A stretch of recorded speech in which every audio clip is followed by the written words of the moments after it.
વર્ષ 1905 સ્વિટ્ઝરલેન્ડના બર્ન નામના શહેરમાં એક પેટન્ટ ક્લાર્ક 5 પેપર્સ લખીને એક ફિઝિક્સ જર્નલને આપે છે અને આખી દુનિયા ચેન્જ થઈ જાય છે.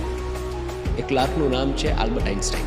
એ એકલા પોતાના ક્લર્ક તરીકેનું કામ ખતમ થાય ત્યાર પછી પોતાનું રિસર્ચ કરતા. હવે એમણે theory of relativity, the photo electric effect and the most famous equation of the world E=mc², આ ત્રણેય વાતો આ એ 5 પેપરમાં લખી હતી. પણ આ 5 પેપર એમના ડ્રોવરમાં 1 વર્ષ કરતાં પણ વધારે પડ્યા રહ્યા.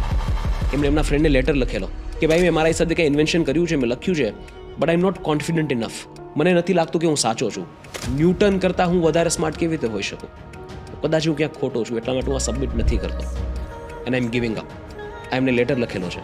અને ત્યારબાદ અચાનક વન ફાઇન મોર્નિંગ હી વેક્સ અપ અને એને એવું લાગે છે કે ના, આ મારે સબમિટ કરવું જોઈએ.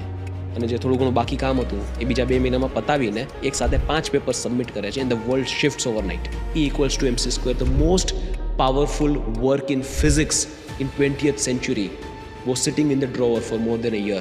તમે જરા વિચારો કે એમને એ પેપર સબમિટ ન કર્યા હોત તો આખા વર્લ્ડની ટ્રેજેક્ટરી કંઈક અલગ જ હોત. That is the power of self doubt.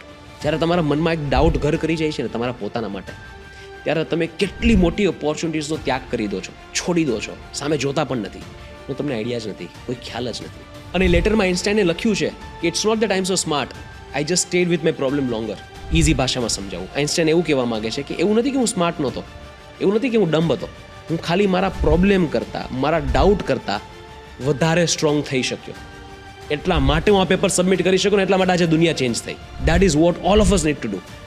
Self ડાઉટથી જરાક આગળ જઈને જુઓ, દુનિયા બહુ મોટી છે.